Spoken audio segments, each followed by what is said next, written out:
Hoje começamos a entrevistar os candidatos ao Senado por Minas, né? O primeiro a ser entrevistado foi o candidato Cleitinho e a gente continua a partir de amanhã essa série de entrevistas sempre às 7h45 da manhã. Mas na semana passada nós fizemos uma semana inteira também de entrevistas com os candidatos ao governo de Minas. E a Itatiaia fez uma reportagem meio que conferindo, né, o que cada candidato disse. Nosso Marcelo Fonseca, da editoria de política, que fez esse trabalho bem bacana, que está lá no site da Itatiaia. Se você não leu, vale a pena ver. E aí, a gente conseguiu apurar, Ricardo, que todos eles, os que não erraram, exageraram. É o que eles mais fazem, né? Ou erram, ou exageram, ou mentem na cara dura, né? Júnior, ontem, o ex-presidente Lula, ele num comício de algum lugar por aí, ele falou mais ou menos o seguinte: a elite brasileira, né, ela não quer ver água e esgoto. Ele disse que ele culpou a elite brasileira pela falta de saneamento básico, dizendo que a elite gosta de viaduto e de ponte, que é o que dá visibilidade. O PT ficou quase 16 anos no poder e entregou o Brasil com mais da metade dos lares sem saneamento básico.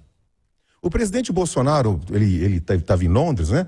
E resolveu fazer campanha também em plena cerimônia de enterro da rainha, e tirou uma fotografia num posto de gasolina com o preço da gasolina, mostrando que a gasolina lá custava metade da gasolina no Brasil. Só que ele esqueceu de dizer que o salário mínimo lá é quase 7 vezes maior do que o nosso, né? Que a renda per capita é quase 11 vezes. Então, no debate agora, me lembrei agora, no debate da TV Alterosa, sábado, o ex-prefeito Alexandre Calil voltou a contar uma mentira descarada, dizendo que a justiça o proibiu de atuar na questão dos moradores de rua. Isso é mentira! Isso é mentira, não proibiu nada. Ela só colocou determinadas regras. O senador Carlos Viana, ele chegou ao cúmulo para defender a política do governo federal durante a pandemia, que até hoje, ele disse que até hoje a medicina não sabe qual é o melhor tratamento para a Covid. Como assim, gente? Como que não sabe? O problema é que na maioria das vezes, Júnior, você talvez tenha passado por isso várias vezes, o Eduardo também, vocês são jornalistas experientes. As regras eleitorais, as regras impostas pelos candidatos no debate, muitas vezes impedem que vocês, que são os mediadores que estão entrevistando, contraponham, né, contradigam. E aí acaba ficando isso, dito pelo dito, e esses caras usam da mentira, da tergiversação, à vontade para poder enganar os eleitores. O grande problema é que quando você começa a confrontar demais, vira debate, né? E deixa de ser entrevista. O que a gente preferiu fazer então, e é interessante você citar isso, Ricardo, a gente, olha...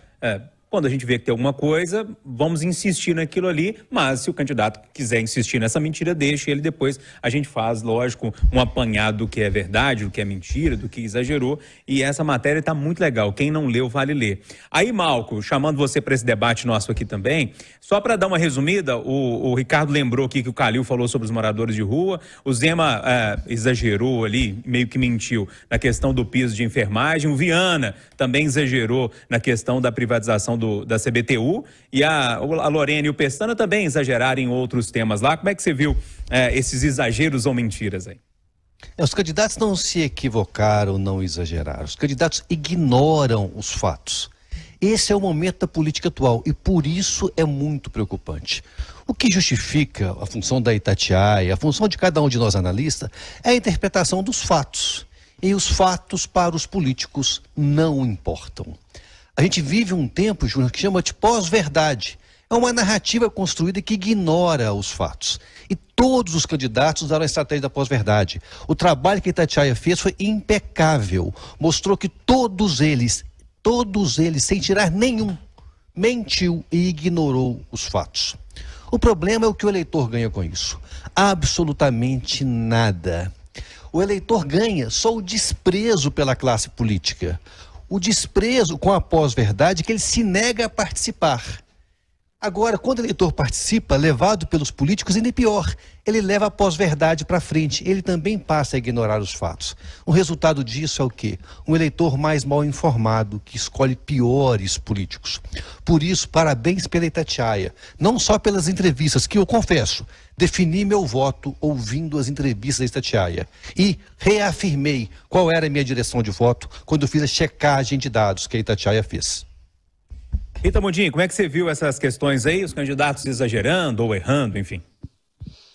Júnior, eu acho que a coisa é até mais ampla, né? A gente está num mundo em que existe uma interpretação, como o próprio Malcolm disse ali. O Ricardo começou lá atrás, eu acho até que ele cometeu um erro, porque é o contrário, né? A gasolina no Brasil está mais barata do que no Reino Unido. Eu acho que na hora que ele falou, ele não percebeu que ele falou o contrário. E não dá para a gente comparar banana com abacate. Então, além dos candidatos, às vezes, a mídia também, ela interpreta os fatos com o mas, né? Então, não existe uma leitura pura do fato mais. Existe sempre um viés político que o eleitor deve, sim, colocar filtros. Parabéns pela Itatiaia por ter feito a matéria, por ter mostrado os exageros, mas o que eu aconselho ao eleitor é sempre procurar exageros em tudo, colocar filtros em tudo, porque, infelizmente, falando principalmente sobre economia, você não pode, muitas vezes, comparar banana com abacate. Você vira uma salada de frutas. Então, tudo bem. Vamos falar do preço da gasolina, do preço do combustível. É um preço ditado pelo mercado internacional. Então, nesse preço, entra a variação do preço do barril de petróleo e da cotação do dólar em cada país. E aí, por que no Brasil a gasolina ainda está mais barata? Porque houve também uma renúncia fiscal, o que não ocorreu em muitos países. Tem muita gente seguindo o exemplo do Brasil. A própria Alemanha está fazendo renúncia fiscal em energia, os Estados Unidos. Então, houve sim um bom trabalho por aqui. E em relação, por exemplo, à inflação, o Banco Central brasileiro começou a agir muito antes, e o Banco Central é independente, não estamos falando do governo, nós estamos falando do Banco Central independente. Então, a gente tem que colocar filtro em tudo.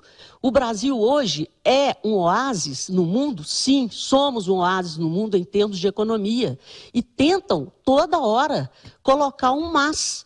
Quer dizer, o dólar se valorizou em relação a todas as moedas do mundo, as principais, em relação ao real, ao contrário. Porque está havendo um fluxo de investimentos para o Brasil. Nós tivemos o marco do saneamento, vários investimentos contratados com mais de 900 bilhões para serem feitos ao longo dos anos. Então, essas coisas estão tendo uma nuvem de fumaça. E fizemos tudo isso apesar da pandemia, apesar da guerra lá da Rússia com a Ucrânia, que mexeu com as cadeias produtivas globais e com o preço das commodities. Então vamos sim, eleitores, colocar filtro naquilo que vem sendo feito de bom no estado de Minas Gerais, no país, e ver que modelo econômico é o mais apropriado para o Brasil seguir na prosperidade e não na pobreza e na dependência de um Estado que estava quebrado. Eduardo, os exageros e erros, e eu acredito que com a experiência que você tem, você já viu alguns. Olha, os comentários aí me representam, Júnior, o troço é tão louco que a Justiça Eleitoral alterou critérios para exigir proporcionalidade de distribuição do fundão, dessa verba pública. Você acredita que um tantão de deputado está mudando de cor de uma eleição para outra, Júnior? Alguns que já estão na lista: Aelton Freitas, Alê Silva, delegado Marcelo Freitas, o Pinheirinho de Ibirité era branco, virou pardo. O Elton Prado de Uberlândia era branco, virou pardo. Os caras. Depois, atenção, ouvinte, Tatiana, dá uma espiada aí na foto deles na internet, da Alê Silva, por exemplo. Ela falou que era branca. 10 dias depois ela mudou, falou: eu sou parda. Para aumentar o dinheiro. Se a Patrícia Dilma for candidata, com aquela lourice dela, ela vai falar que é fabilizado. Eu posso falar que sou pardo ou não? Ué, e ainda vai com essa cara branca e lavada para televisão falar que é pardo. Até logo. 9 horas em ponto, fim